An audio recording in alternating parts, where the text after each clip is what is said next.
Hey class, welcome to week 14 of BUAD 201, your online week.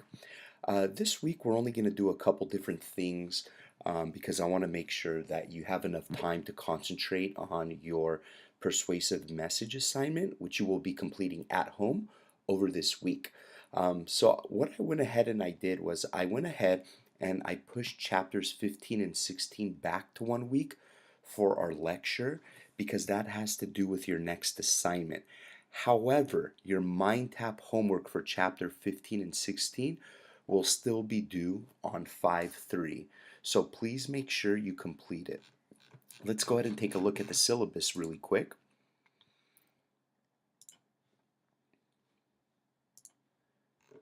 So if we scroll down to this week, we are at week 14. Even though it has chapter and 15 and 16 here, I'm going to lecture on it next week because it goes along with our career packet assignment that you're going to have to complete. But your mind tap homework will still be due on May 3rd.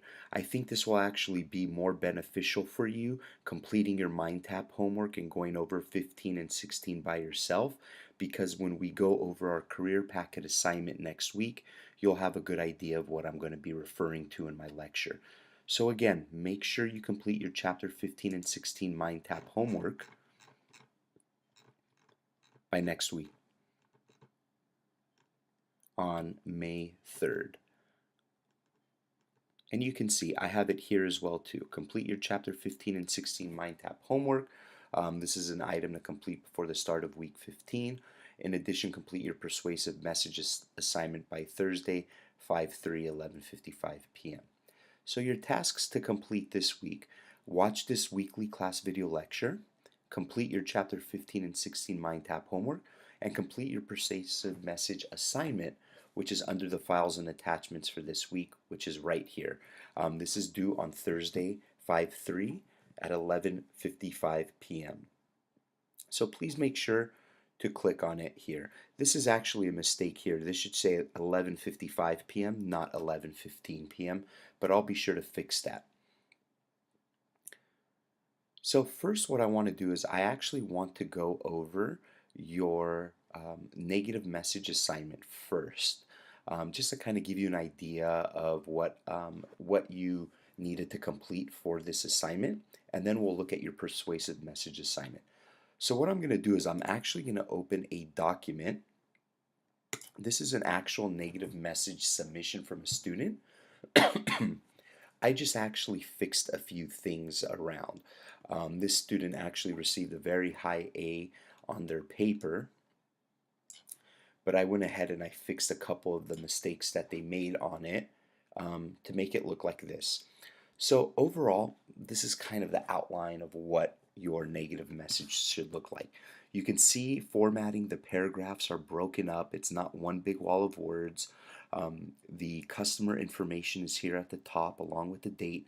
They have their subject line along with their salutation here. So let's go ahead and break it down. So first we have the information of the recipient, which here is Mr. Curtis Smith. Then when you go down, you should have your subject line. Now remember, your subject line can go after the salutation or it can go before. Either way, it will work. But in this case, I went ahead and I put it here for now. So the subject line says rental car damages on Audi Q7 sports utility vehicle. So right away, Curtis Smith knows that this letter is regarding the damages that he made on the Audi Q7 sports utility vehicle. This is going to be the response to the complaint that he had sent in. So here this student says, "Dear Mr. Smith," and right away they open up with a warm welcome in a sense where, hey, this is what this letter is going to be about.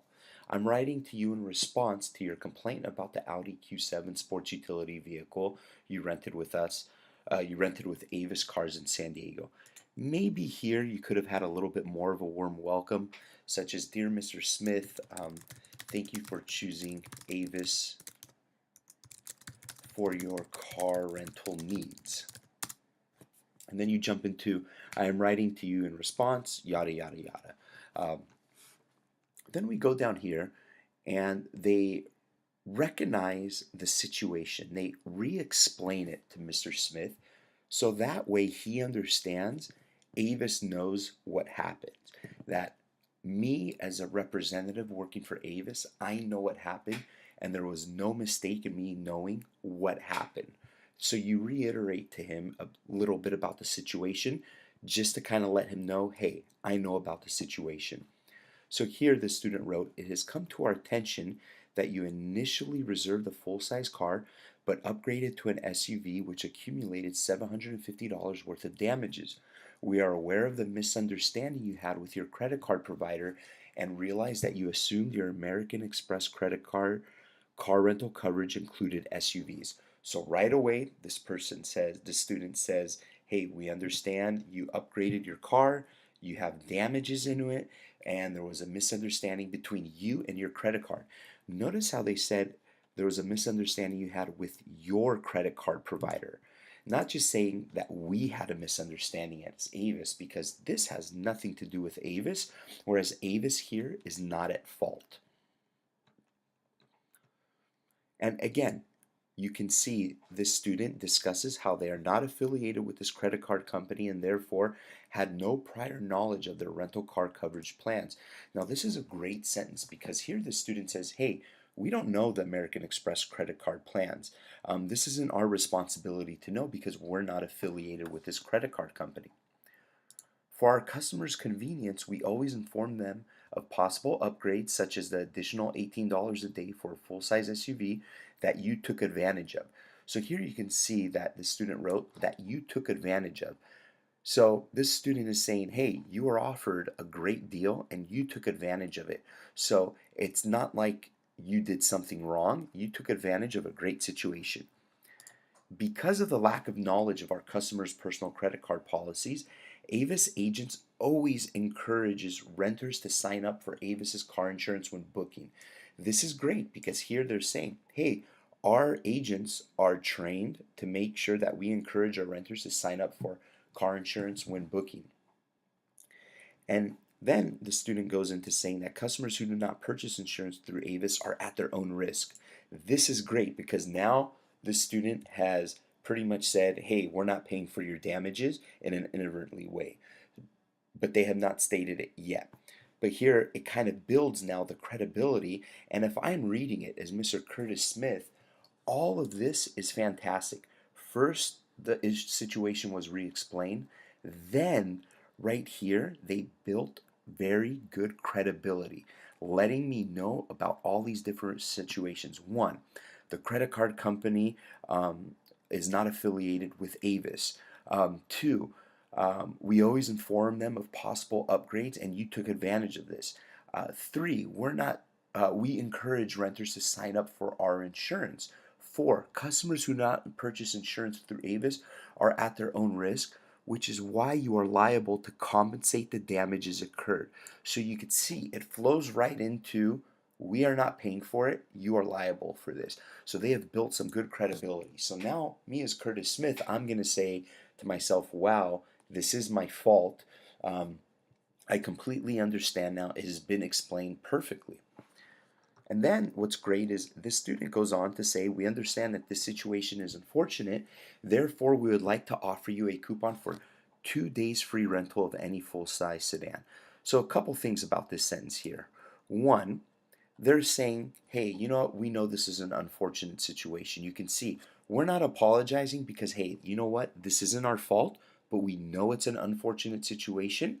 So we'd like to offer you 2 days free rental of any full-size sedan. And the second point, you can see they bolded 2 days free rental of any full-size sedan. So when you open this letter, his eyes may go right to this, knowing that, hey, there is a good thing that's coming at the end of the letter. I'm getting a free 2-day car rental. And then this coupon is redeemable through your Avis rental car customer portal and has no expiration date. So here they've stated how they can redeem this coupon. And then you have your warm closing. Once again, we understand how unfortunate this event has been, but we hope you continue to choose Avis when in need of a rental car. So it's almost like we're giving an olive branch out to Curtis Smith. We're saying, hey, you know what? We understand what you've been through, even though it's not our fault. We hope we can continue our business moving forward. Sincerely, and then the student had their name here with Avis Rental Cars and Customer Relations Manager with no contact information. And now what's good here, the student didn't include the contact information because let's say you had your phone number right here. And now Curtis Smith says, you know what, I'm going to see if I'm going to get 3 days free rental car. And they decide to call up this student and say, or this customer relations manager and say, hey, you know what, I want 3 days free rental. This is unacceptable. I want an extra day. And they may hound the customer relations manager.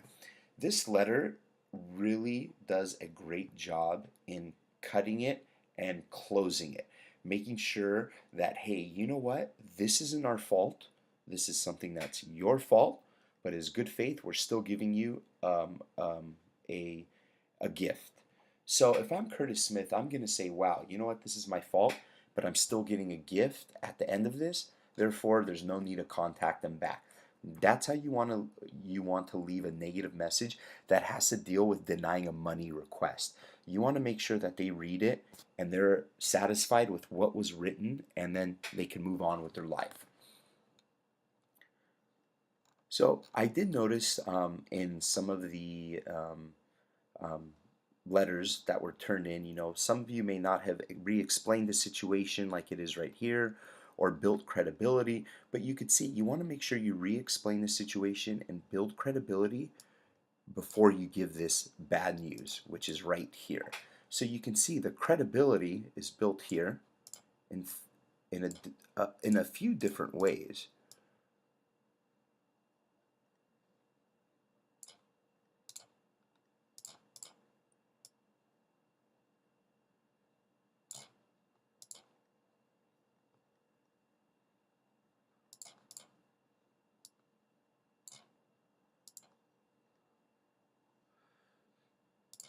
So you can see there's all this credibility built up before the bad news is given, and that's what you want to do in your messages. This is an indirect approach, and it worked very well.